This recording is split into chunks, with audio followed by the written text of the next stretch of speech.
Hello and welcome to Vision Builders Podcast, where we talk all things careers, startups, and entrepreneurship. Today we are meeting with the amazing and lovely salon owner, Corenza. Hi. From K Hairnista Salon in Brooklyn. And can you tell everyone a little bit about what you do, how you got started? Yeah, sure. Well, my name is Corenza, as you said, and I'm a salon owner for about, I would say 10 years, actually. Wow. Yeah, I just transitioned from one location to another, and I am a stylist, a master stylist, but I specialize in short haircuts. Oh. And just allowing women to feel their best and their most beautiful, and I love it. I just love it. Awesome. So you got to take us from the beginning. How did you get started? And did you have a job, a regular job, before you became a salon owner? I wouldn't say I had a regular job. I worked part-time while I was in college. Okay. Doing medical billing. Oh, so you were like on a whole different career track. Yeah, but I always knew that that wasn't what I was going to do, you know, so I just did it just to make extra money. And outside of hair, the only thing I really loved was working with children. So I was like, okay, if hair doesn't work out, then I'll be like a nurse, a baby nurse or something. But so I finished college and hair school like simultaneously. And wait, you did both at the same time? So you just always were you already doing hair? I was since I was 13 years old. What? Yeah. Were you like one of those little girls with the little Yep. with the dolls with all the hairstyles? Listen, I would do my mom's hair, and then she would go to work, and her coworker at 13, her coworkers would come over, and I would do like, you know, sew-ins. I would do silk outs. Yep. No way. At 13, 14. What? So I knew from the age of 10 that I loved hair. And it happened to me. My aunt, she came from overseas, from the UK. And I never had my hair braided because my mom didn't know how to do hair. So she braided my hair. And I felt so beautiful. Like for the first time. Like were you the like beads. flinging? Girl, I was swinging all over. And I was like, this is an amazing feeling. And from that day, it's like I wanted to feel that. And I wanted other people to feel that. And that's how I got into it. Oh my So gosh. I just started doing it from 10, 13. I got it like down packed, how to braid. And that's all I've ever loved doing. Okay, so but was like medical, you know, like a plan B? Like why even study it if you love hair? So I got the job off of being the secretary. Oh. But as I'm there, like I picked up little things, you know, you work with different people in the office. And I remember one of the workers, she was like showing me like entry level medical billing. And then I started doing it. And then the owner, he saw that I could do that. So I was pretty much doing both. I was the secretary, but then he would hand me like smaller cases and do the entry of the medical and the billing and stuff like that. Yeah. But I didn't want to do that. that was not the plan. Okay. So, but there's a leap, right? Between saying, okay, I'm going to go to hair school and I'm going to be a stylist to actually owning a salon. Yeah, for sure. Tell us about that, because that transition is kind of like, you know, I have a job, I work for someone, or I pay my booth rent. Right. Versus I'm going to be the entrepreneur and the CEO of my own company. Yeah. So I did, once I finished and I got my license, I did work as, you know, a stylist for maybe about 7 years. And I started as a shampoo girl. Oh, wow. Yeah, and I would only started from the bottom now. Listen, I mean, I would shampoo, my head would be down for hours. When I looked up, I was so dizzy because that's what I did for a while. And then something clicked, like, okay, maybe I should try to gravitate to people so I can get more clients. And then I got bumped up to like a junior stylist in the salon, the very first salon I was in. And I just kept working at it. I'm very insightful when it comes to like looking and learning, and I would learn new things, and I just slowly just graduated in every level.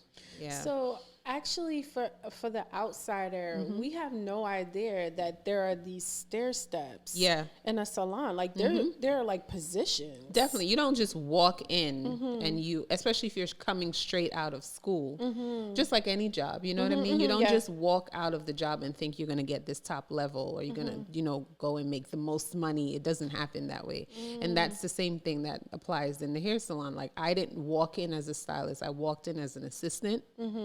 I did shampoos, I washed, I swept. Anything the master or the senior stylist needed, I was there. Oh, wow. But also you have to show and prove yourself. So as you show and prove, then you elevate a little bit and you become like the junior stylist or the lead assistant, you know. Oh, wow. And although you have your license and you've gone to school, you don't automatically jump into using certain, products and chemicals and all of that. You definitely have to take, there's steps in everything. And I think it's essential that as a stylist or an aspiring stylist that you take these steps because you miss that. And I think it's quicker for you to kind of fall when you feel like you got it, but you don't because you don't have those, those things to cushion you. Like, oh, I know what to do if this happens, you know? Yeah. So those are like those foundational levels kind of teach you as you go along. Yeah. I can imagine that there are some women who just feel like, listen, I've been doing hair and just jump right in. Yeah. And kind of miss those steps. And I mean, it could work out. Yeah. But for some, it can make you fall faster or make mistakes that you could have avoided, So, yeah. Yeah, because you miss all of those wisdom lessons. Definitely. So tell us, what is a master stylist? So I would think, or I would, like to think a master stylist is someone that can do everything. Okay. And with doing everything, like I feel like when you are a master stylist or a CEO, you have to have the mentality as if you have people that work for you, or if you don't, you can still run your show. Okay. So that's my personal opinion. So a master stylist is whatever that particular area of interest is, you cover that 100%. And you have mastered, meaning like a master's, like you've taken courses, you've done the work. So you know the level of expertise you have to give in that area. Yeah. Okay, so I think I would like to know this, and I'm sure some of the aspiring, salon owners would like to know, what would you say it takes to actually run a salon? Oh, Lord. For one, it takes bravery. I would say you have to be brave. You have to be tough because it's a lot. It's a lot. But what does that mean? Like, why courage and bravery? Like, is it, fear? Like, what are you dealing with as a salon owner? Like, you deal with a lot. So, okay, for one, you are the owner. So you take on all of the financial burden of the salon. And like I said before, if you're a CEO or an owner or whatever your title is, but you're in that top level, you have to kind of think as if you had people around you or you didn't, the show must go on. And the same thing applies for like a salon owner. If I have nobody working for me, I still got to make sure the show is running. And if I have everyone working for me, I still have to make sure that this show is running. So that's what I mean. You have to be bold and you can't let fear and certain things that may go wrong defeat you. So that's the first thing. Definitely, I would say you have to be a leader. You have to have leadership skills. Yeah, definitely. You want your salon to run a certain way, so you have to show that, set that example for your workers in there. You have to have accounting skills because you have there's to a pay. huge financial portion of the accounting and paying if you have stylists that are on salary, which means that you pay them a base price every week or every 2 weeks or however you may situate it. And then you also have like booth rental where they pay you, and then you have commission. So there's different ways that you can work within your salon. Personally, I like to interchange depending on who the person is. Okay. Yeah. But those things are really important. And at the same time, you have to remain fly, know how to do hair. Okay, because if you look tacky, no one's coming. Bye-bye. No one's gonna want to come in. No one's gonna be like, whose salon is this? So yeah, it's a lot, but I love it. I love it. Okay. And I wouldn't say it's for everyone, but if you have that in you, it's definitely for you. Yeah.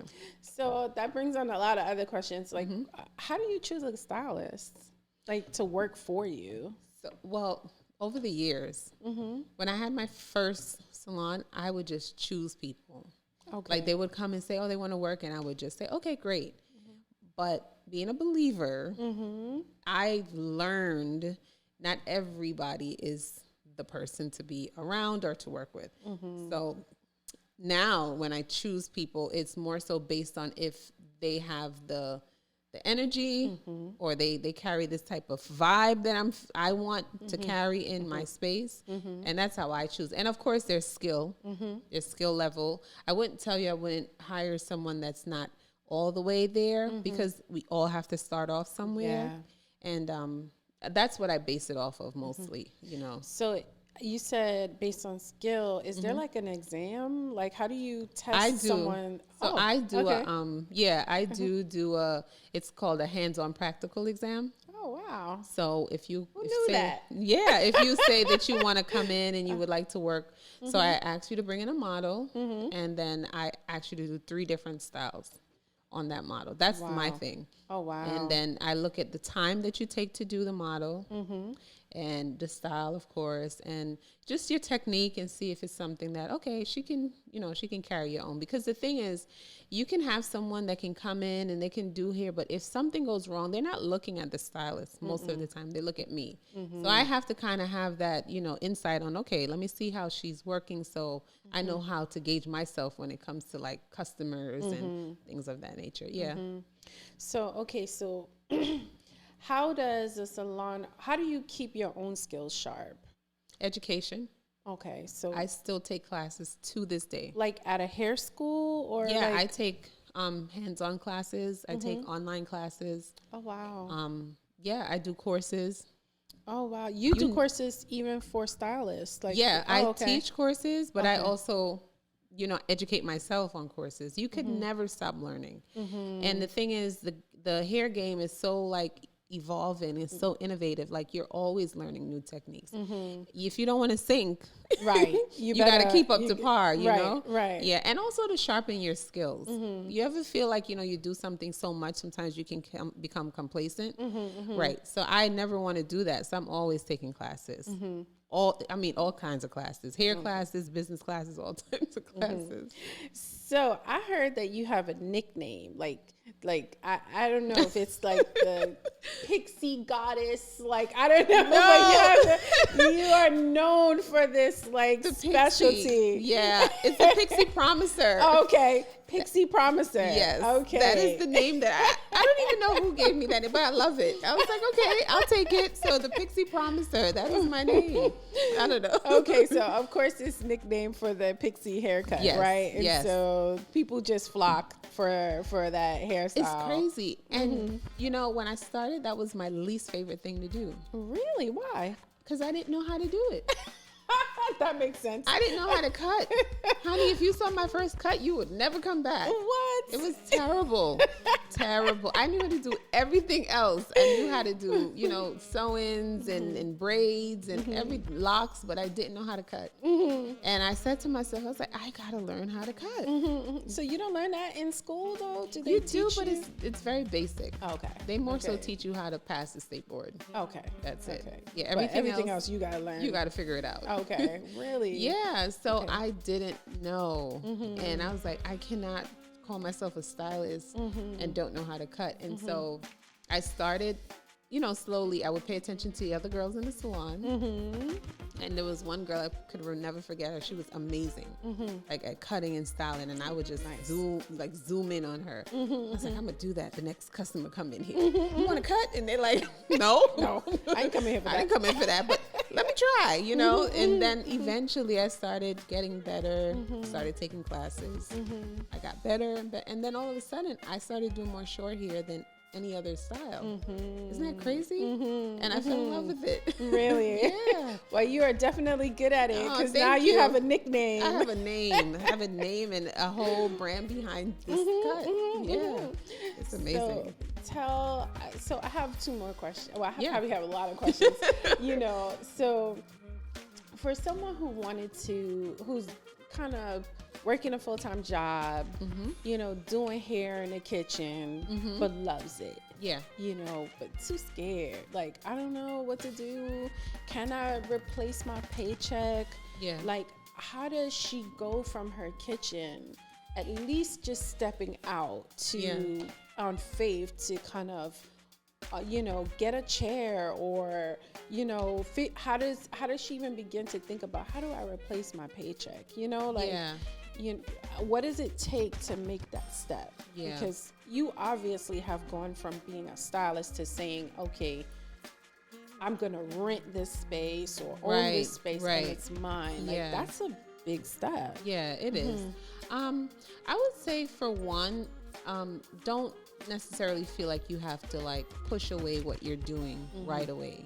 You know what I mean? And if you're working at home, like you say, and you're doing hair at home, you have a clientele. Like, you have to speak confidence to yourself. Like, you have people that are willing to come to your home. That's right. And sit down for you to do their hair. That is a lot. And you treat it as such. That's your salon. Right.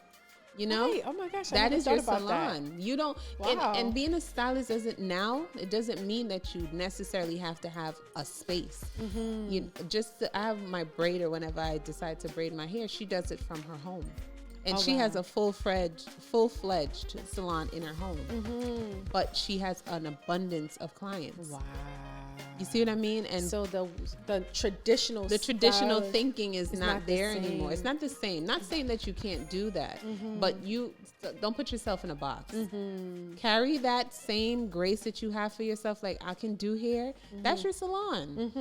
And so every client that comes in, every customer, your cousin, Kiki, and whomever that comes in, right? You treat them like a client. Right. Give them that experience, because they will share you. They will tell the next person and the next person. And then you can, if you decide, okay, now I want to graduate to a space, you have a whole clientele of people right there that was coming to you. Right. Right. But so you invite them wherever you're going. Exactly. It's a mind switch. Not because you're home means that you're not a, a stylist. You may need to get the background and the licensing and stuff like that. But other than that, you carry yourself like a stylist. Yeah. Awesome. So how profitable is it wow. to own a salon or for be one, a stylist? Like, yeah. Is it a profitable it is field? Extreme. Just to hit, just to tip on the hair industry, it's $1 billion. Wow. It's $1 billion industry, and it's not going anywhere. Look at the pandemic. They were talking about everyone being home. And I don't know if you saw pictures of like these artists. What's the one thing that all of them look scruffy off of? Their hair. Their hair. They needed their stylist. Everyone needed it badly. So think of that. It's an amazing industry to be in. And this part I kind of want to talk about and just kind of continue on with the profitability part. I think there are a lot of young women that are starting to do hair. And I've met a few of them. Some of them are like braiding. Some of them are, weaving, but experimenting. Yeah. But they love it. Right. How, is this a thing where, would you encourage them by saying, listen, if you love it, just go to hair school? Or would you say, go to college, like what advice would you give them if they really love it? I would definitely say go to school, go to college, and go to school, hair school. Don't stop either, because your college education is something that you will always have. Your college experience is something that you will always have. So I wouldn't say just throw that off to the side, but definitely don't let go of your gift. Yeah. Which, equals your purpose, and it turns into a passion. And when you get those 3 things together, I believe that it only goes up from there. Yeah. And honestly, hair is very profitable. It is extremely profitable. It is. So they need to know that they can make actually a really great living. Definitely. You can, if you really invest in your craft and invest in perfecting whatever it is that you're doing, and you get the clients and the people that are coming to you on a custom, you could easily make like 20 G's a month, like, or more, depending on what it is that you're doing. So, and is that as a stylist or as a salon owner? No, as a stylist or more. Oh, okay. It can be that, because hair is, and everything has gone up. So there's no more like, you know, $50 units being sewn in, you know, none of that. Those things are not happening. And if you're an expertise and you are quick, you know what you're doing, you can bump some heads out of there and walk away with a very nice check at the end of the week. All right, young ladies, you gotta make sure you take note to what, you definitely can, and then you're making money every day. It's kind of like it's motivation to go harder the next day. Right. Yeah. So, but then it's easy to mismanage that, right? Because you have like that's essentially why I said go to like college. a lot of Finish cash. Your college. Okay. Finish that education. Okay, take those accounting classes seriously. Yeah. No, you're right. You can easily spend it and mismanage yourself. And you don't want to do that. So I always say, like, your first 5 years of being a stylist or even working or being a salon owner, don't necessarily think of it like, oh, I'm raking in the dough. Don't do that. Okay. You know, stack your coins, stack your money up. Save. And try to reinvest in your craft. Okay. To bring yourself to the next level. Yeah. What are some of the mistakes that you see stylists make? Or, you know, what's my biggest pet peeve is lack of hair care. Oh, because that's where your longevity comes in. I'm just being real. You know, if you're a great stylist, that's one thing. But if you're a hair care professional, you will always have people. It's so different. I have 80-year-old women that come because they still got all their hair in their head. You know what I mean? Oh my gosh, forget it. With the losing of the edges because and the somebody weaved you in crazy. Yeah. It's a lot. And I think that's something that aspiring stylists or just even seasoned stylists have to remember. Taking care of your client's hair is so important. So whether they're doing a weave or they're doing braids or their hair they want to feel like this woman has my best interest at heart, or this man, you know, whomever it may be. Oh, that's a big thing. The customer service. Customer service is another thing. There are times that I have communicated to a stylist what I want. Yeah. And she did what she wanted. Yeah. And it's like, why do I have to pay for this? I didn't ask you to do this. Yeah. I asked you to do something else. That's another big thing. I always say God gives us 2 eyes and 2 ears for a reason. So listening to what your customer wants, seeing what they want. There's certain things, we all have a different face shape, learning our face structures. When you see a client, from the time a client walks in my door, I'm already looking at her eyes, her eyebrow points, her nose, her jawline, everything that I can think of to customize her cut and her look for her. You never want to feel like you're just rolling out robots.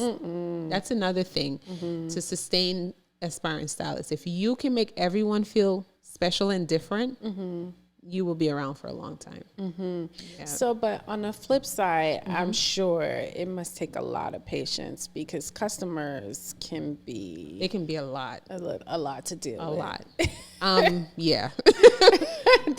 There's an ugly side of every business, job, whatever it is you do. Yeah, you definitely will buck into some people that are just different. I like to call them. Let's just put it that way. That's different. A good word. Yeah, different. Yeah, and it takes you being a good-hearted, strong individual to know you can't waver at the sign of like, oh my gosh, this person's acting up, so I have to act up too. You have to remain professional.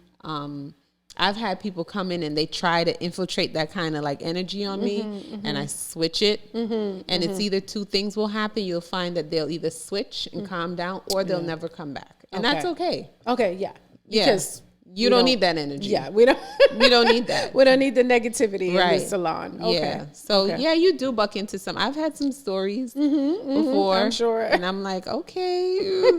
I've had people not want to pay. Oh my gosh. I've had people leave and didn't come back. Oh man. I've had people, they saw me doing everything and told me they didn't like it. Like you get all of that. And you take the hit and you keep on ticking. Oh my gosh. Yeah. Wow. Yeah, it's there. So now you kind of started going to school to do hair and doing medical at the same time. What did your parents want you to do?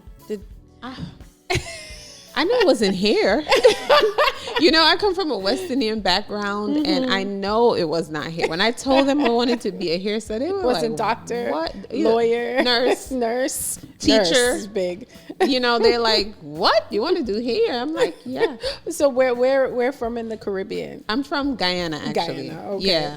And my parents were like, I don't understand. What do you mean?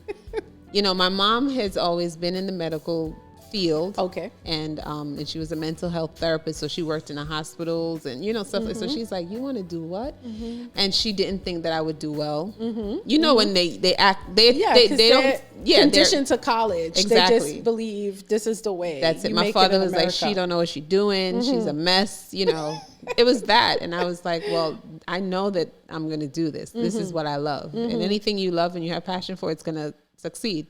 So my mom was like, okay, but you cannot not go to school. So she forced you to. She's like, you gotta finish college. Right. Okay. And she was like, I don't care. Just make sure you finish school. And I did. I mean, now looking back, she's so like proud. I know. Proud mom. Right? Look at my child. It's her salon. It's her my salon. daughter. Look at my daughter. But at the time, I'm sure she was like, I don't know what this girl is doing. Yeah, but that's just, as parents, you always want the best for your kids. I have children, so I know what that feels like. Yep. But having an artist and a creative mind, I also know what that feels like. So it's a joy. It's a joy. So I encourage my kids and other people, like, don't dull anything down. You can be whatever you want to be. Yeah. Amen to that. Yeah. So I would say, how important has your faith been to this journey? My Jesus, I love him. Girl. Amen. Amen. I love God and God loves me. It has been the turning point in my life and in my career. Okay. So I've always believed in God, of God, but at some point, shortly after getting married and going to a church, I realized like something has to change. Yeah. And I switched my thinking on who Christ is in my life. And I swear to you, I now I feel like it's like simultaneously, my life just turned around. Wow. And abundance just flowed and it flows. And you don't think you don't face hardship. You don't face certain things, but God gives you discernment. He puts you in a bubble. He bounces you off. Listen. Protect you. And he just advances you. So you carry favor, you carry grace, and people may look at you like, wow, she or he, how do they do all of this? It is literally God. So my faith is my lead in everything that I do. And I tell you a story. And this is just to show you, like when I had my first salon, I was so focused on, I got to do it right. I got to do it. I got to do it. I got to do it. And I fell hard. Like I was mismanaging money. I had all sorts of people working there that I knew weren't, and I couldn't control anything. Right. And then my dad passed and everything just went downhill. And I think that's when the switch happened, when I was like, okay, God, you have to be in charge. Once you put God in charge of things first, man, it just changed. It literally just changed to the point now where I don't worry about things. Even when I fall short, I don't worry, because it's like God got me, you know. And I think that's the difference between like self-performance and resting in God. It's like, no, I'm resting because I have faith and God is in control of this. And so now you can actually rest and just kind of do what you're supposed to do. So you Think of it this way. You have a GPS, whether you drive or you don't drive, I'm not sure. But once you get in the car and you put in the GPS, you know you have to go somewhere, but you are resting in assurance that this GPS is going to lead you the right way. So if you could rest in assure that a machine can lead you, God can. Okay. Listen, and no matter if you detour, what does the GPS do? It's going to put you right back on course. That's what he does. Right. You know, so my husband thinks I'm crazy. He's like, you have that real faith. And I'm like, listen, it's been shown and proved. Shown and proved. Yeah. God is amazing. I don't think you have faith unless you have proof of it. That's it. You remember as a kid, or I don't know, like a teen, you hear people talk about testimonies and God, Jesus did this for me. Until you experience it, then you realize, oh, he's real. He's the real deal. Yeah, that experiential. Yeah, that's what happens. It hits real different. You could listen to a lot. And until God actually brings you through something, it's just like, wow, I know you in a way I didn't know you before. Yeah. Definitely. I think it's important too that your faith shows visibly. Yeah. Because it's other people that you're affecting now. Yeah. Right. So when people see that if you can do it, then I can believe God, I can trust God, and I can step out and do it. And He won't fail me. He didn't fail you. Right. And it's cool. Like, I think sometimes people used to think like following God or being, believer or whatever wasn't the cool. It is the in thing. Listen. And for the younger people out there, like I pray and I want so many younger people to know who God is, because when you know Him from a tender age, your life is just amazing. It's different. So. Definitely it's going in the right direction. And even amidst all of those struggles, you are going to have them just worse without Him, right? Oh yeah, because you're a big deal. Right. I tell my kids that. I'm like, do you know you're a big deal to God? So things are going to happen to you that people don't want to see you be a big deal. So you got to have that armor, up for sure. Yeah, definitely. So I guess, to kind of tie things up, tell us a little bit about, what's next for Corenza. Wow, there's so much. So much God has in store for me. But for sure, like I said to you earlier, I have a hair care line. Oh. It's called Pixie LaMode. Oh, look at that. Yes. And that's another thing. Scaling your gift, scaling your purpose, scaling your passion. So I've been doing hair for many years, and now it's time to scale it and know that you can make money without being behind the chair. So I launched it. Oh, that's big. That's super big. Who don't want to be sleeping and you hear ching, That's like the best. This is beautiful. That's so good. I just want to say that again. So you can make money without being behind the chair. Oh, that's awesome. when you know you're on the right track. If you know you can step away from your salon and you don't have to be in there every day and you're still making money, you're going in the right direction. So that's what Pixie LaMode is. I started that e-commerce business last year. Okay. During the pandemic. Awesome. And I am doing amazing in that field. And now we're like scaling it to a bigger level, internationally. Nice. So what is it? What kind of products do you get? So it's the hair care package for the pixie girl or the short hair girl, even the girl with the bob, whatever it may be. So you want, if I go and I get my hair cut, now I don't want to be in the salon every week. Right. I want to be able to maintain my style. So it's everything that you need to maintain it. So you'll have your condition and hydrating shampoo, conditioner, you'll have your foam, you'll have your edge control, your wax stick. I'm even retailing like your hooded dryers. You're going to have everything. So you good to go until I gotta see you again. Right.